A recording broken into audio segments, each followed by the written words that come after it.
Today's video is regarding HP Officejet Pro 8023 all-in-one printer.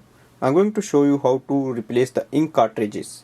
Now the first step is to switch on the printer and open the front door. So that's here like this, and you can lift this section. So this is the ink cartridge chamber door, and you will see the ink cartridges there.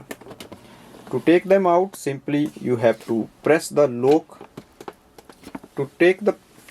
To remove the ink cartridges, press the lock here one by one.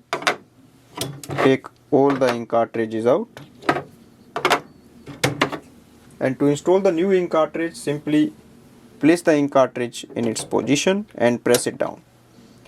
Match the alphabets and the color so that you place it in the right area. Place it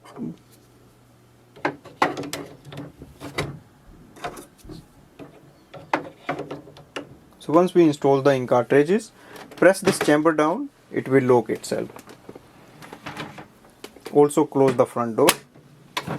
Go to the display panel, and you will see after few seconds the display panel comes up with the normal screen. That means your printer is ready and ink cartridges are installed properly.